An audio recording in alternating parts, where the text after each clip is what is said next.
Good morning, everyone. President Biden, thank you so very much for being here today in beautiful Kankakee, Illinois. I also want to thank the O'Connors for having us here at your family farm. It's great for me to be back. I know all of this planning could not have been easy and that you're already very busy around the farm, so truly thank you for hosting us for this important conversation. The war in Ukraine has global repercussions, which have made food more expensive for consumers and critical supplies like fertilizer and energy inputs more expensive for farmers.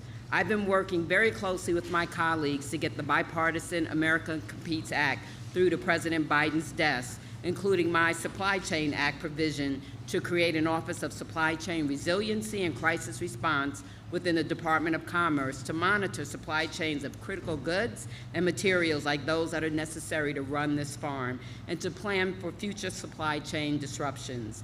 We must ensure that we're doing everything we can to protect both our consumers and suppliers from future crises like the COVID-19 pandemic, which has caused so many headaches and cost so much money for our farmers. Throughout the 2nd Congressional District, I represent over 1,200 family farms, so it's very important to me that President Biden's administration continue working to reduce costs for farmers and to increase production of food and animals we grow here. The President's decision to tap into the Bill Emerson Humanitarian Trust will allow us to provide homegrown commodities like those produced here and across Kankakee to the world's hungry and help bolster our farms along the way. Thank you again to the O'Connor family for having us, and I look forward to hearing more about your work. And with that, I'd like to introduce Secretary Vilsack. Thank you.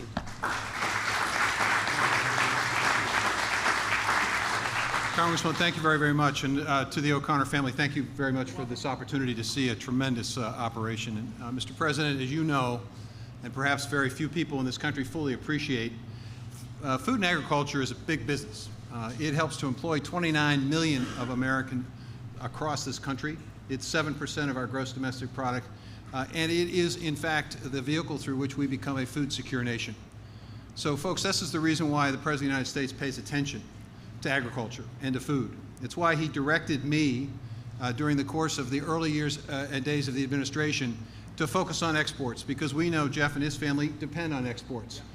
Opening up those ports and making sure that we got those empty containers filled with agricultural products in export markets. It's why he understood that to bring the cost of gas down, you also have to expand the supply, which is why it's important to support biofuels. And he instructed me to do $700 million of pandemic assistance to help that industry and $100 million to expand the infrastructure. It's why he understood and appreciated that farmers need a fair price and consumers need a fair price. And that's why it's important to expand capacity and competition, which is why we are focused on not only strengthening the Packers and Stockyards Act, but also investing in processing capacity. It's also the reason why he is concerned about the stresses that families across the country have, especially those who are struggling. It's why he instructed me to look for ways in which we could increase nutrition assistance to families in this country. But my main job here today is to introduce Jeff. You know, I've known Jeff for 20 minutes. Here's what I know about him. He is incredibly committed to the land. He understands his responsibilities as a steward of that land. He's appreciative of the importance of investing in soil health and water quality. I know that to be a fact. I know that he believes that Gina is a partner in this operation, because no farm family does it with a single farmer. It's an entire family operation. I know that he's committed to making sure that the next generation and the next generation and the next generation have that opportunity that he now enjoys. That's what I know about Jeff. He's committed to his family, he's committed to his community, and he's committed to his country, and he's extraordinarily proud of what farmers do here in this country, of feeding a food secure nation, but also providing food all over the world. Not bad for 20 minutes. The reason I know this is because Jeff is a farmer. And when you say that Jeff is a farmer, it tells you not just who he is, but what he is. So it is my pleasure to introduce and use a very simple introduction. Jeff O'Connor, an American farmer.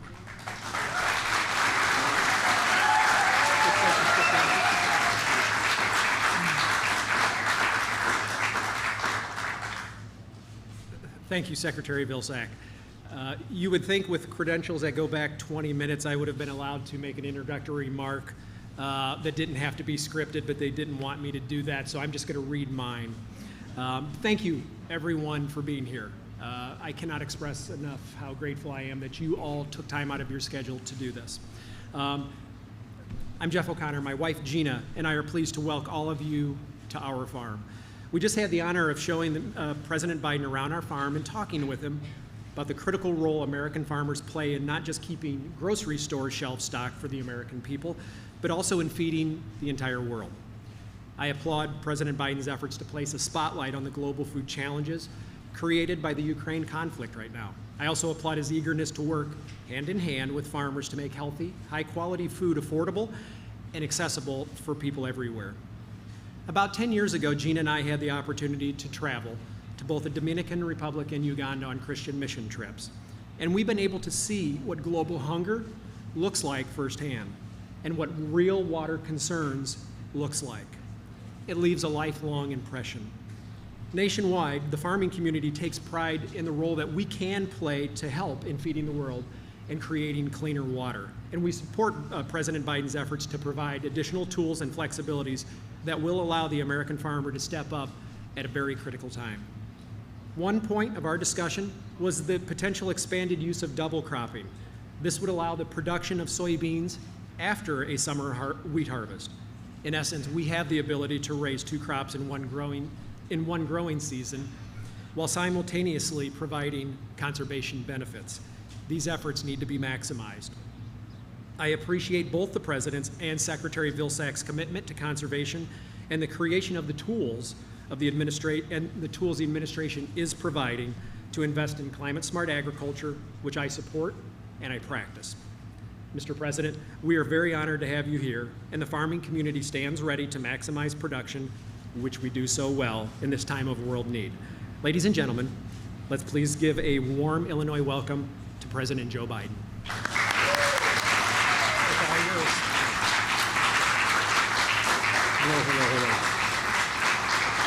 This one working? There you go. Please sit down. One of the things I want to put to rest, everybody looks at me and says, have you ever been on a farm? And I remind them that what nobody knows. I come from the state of Delaware.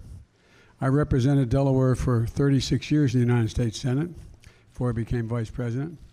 Single largest industry in Delaware and the Delmarva, Delaware, Maryland, Virginia Peninsula, that peninsula that goes down, is agriculture. It's a $4 billion industry. $4 billion, that whole peninsula. And we have more chickens than there are Americans, more broilers. And so, you know, I've been very, let me put it this way. If I didn't know something about farms, I'd have been a United States Senator for 6 years, not 36 years. But every part of the country is different. Every part of the country is different. But before I go on, I want to pay a little bit of a tribute to this guy right here. I'm going to embarrass you a little bit. This is the man who happens to be the son of the owners of this farm. And this guy is doing, you know, there's an old expression, God made man, then he made a few firefighters. Not a joke. Firefighters are incredible. Who's else crazy enough to run into flames, you know? But all kidding aside, what you're doing in terms of helping conservation as well out in Wyoming is astounding. It really is. I've been to, I don't want to make you stand, I'm sorry.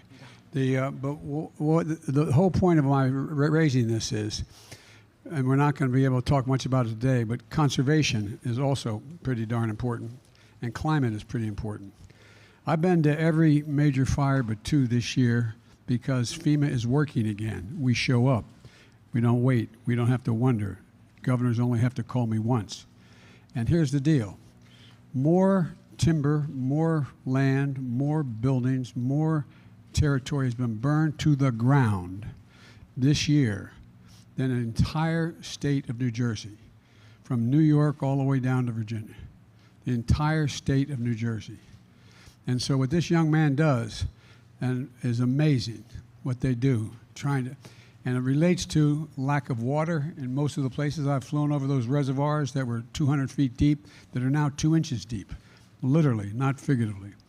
So one of these days I want to come back and talk to you all about conservation as well and the climate. But thank you for what you're doing, man. I really mean it. Thank you.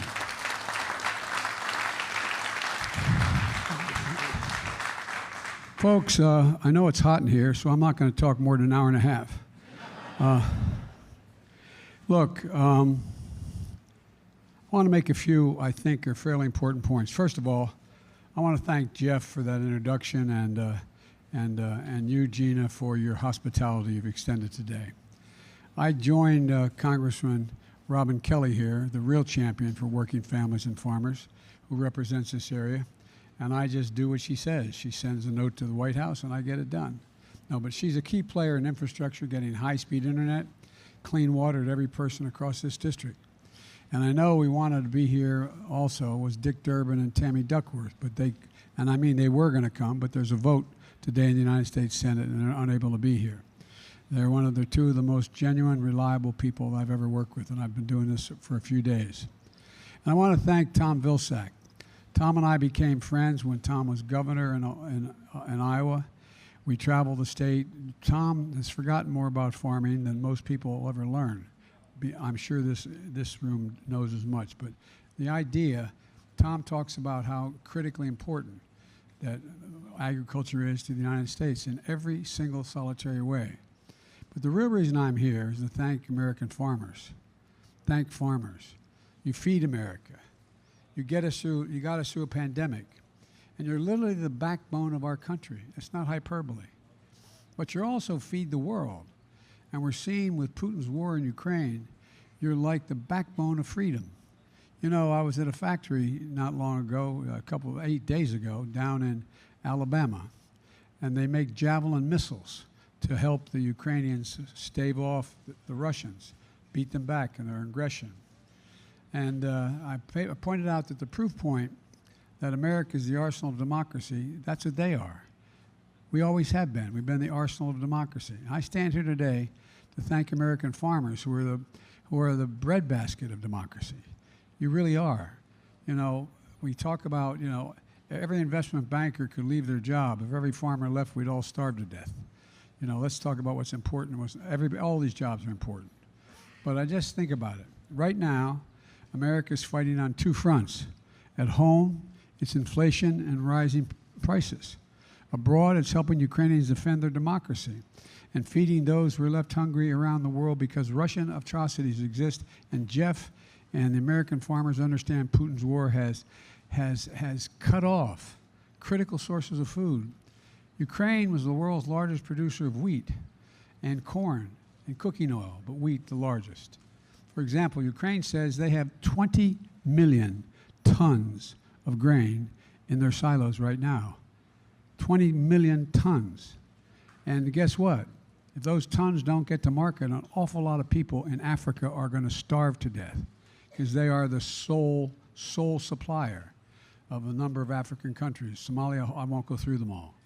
But the point is this, that because of what the Russians are doing in the Black Sea, Putin has warships, battleships, preventing the access to Ukrainian ports to get this grain out, to get this wheat out. The brutal war launched on Ukrainian soil has prevented Ukrainian farmers from planting next year's crop and next year's harvest. And they're not doing too darn well in Russia either. Russia's the second largest producer. But we're doing something about it.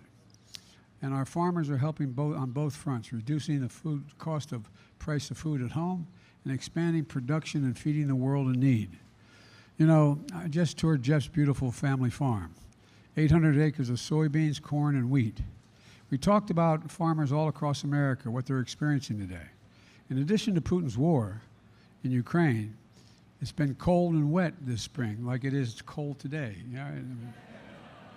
We waited for 90-degree weather until I showed up here. But look, many farmers in the Midwest have been put behind the 8 ball because of that. But it kept them from getting into their fields and planting crops. But as Jeff just shared, American farmers always find a way. They always feel something extra, a spark of patriotism. That's not hyperbole. a spark of patriotism, a sense of never giving up, of always finding a solution. To all our farmers, I want you to know, your Congresswoman, me, your Secretary, my cabinet, we have your back. Robin has your back. She's always looking at what's going on in the agricultural world. For example, we're reducing the red tape so it's easier for farmers to conserve inputs and double crop. For folks at home who don't know what double cropping means, harvesting 2 different crops from the same field in the same year. And that's what Jeff does with wheat and soybeans, which America is the top producer of, soybeans. And wheat will be harvested around July 4th if all goes well, God willing, and the creek not rising, as my grandfather would say. But look, then you plant soybeans in the same acreage. And he'll tell you, double cropping comes with some real risks.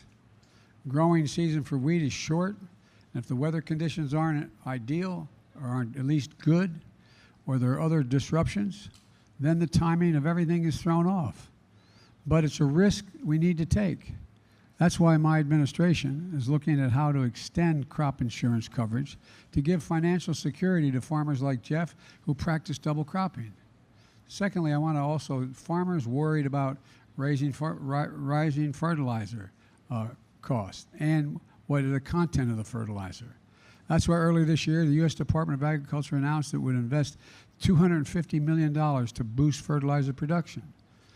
Literally on the plane out here on Air Force One, I turned to Tom and I said, Tom, double that.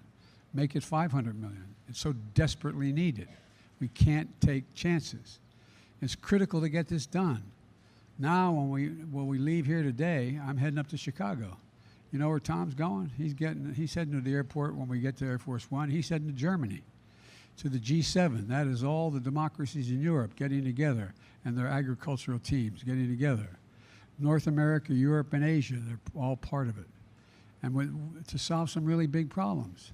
They're going to see what actions we can take to increase fertilizer supplies globally and identify how we can work together to prevent export restrictions on food and agricultural inputs and bring more global production to market, which will stabilize prices and bring more certainty for our farmers and keep people from dying of hunger. You know, this bill's in other ways as well. My administration has been working to drive down the cost to farmers, and Tom mentioned it a little bit, and prices to consumers. To reduce gas prices last month, I was in Iowa, at a biofuel processing plant, and I announced an emergency waiver to allow E15 gasoline to be sold across America during the summer. It's an extraordinary effort, but it had to be done for this summer. E15 uses more ethanol on crops grown here in Illinois and elsewhere around the country. And it can reduce the cost of a gallon of gasoline at the pump by 10 cents per gallon. Every little bit matters. I know it's a big deal, and Robin is a big supporter of this, and she's pushing it in the House as well. Only 4 big companies, by the way, control more than half the markets for beef, pork, and poultry. Without meaningful competition, our farmers and ranchers have to pay whatever the 4 big retailers say they'll pay for their chickens, their hogs, and their cattle. These big companies can use their position as middlemen to overcharge grocery stores and ultimately families. Just consider this. 50 years ago, ranchers got over 60 cents on every dollar spent to produce the beef they raise. Today, they get 39 cents. 50 years ago, hog farmers got 40 to 60 cents for each dollar the family spent raising that hog. Today, it's about 19 cents. And as the big companies made massive profits, the prices you see at the grocery stores have gone up, and the prices farmers receive has gone down. This reflects a market distorted by the lack of competition. So last year, I signed, one of the first executive orders I signed was that the competition, to make competition more available and level the playing field.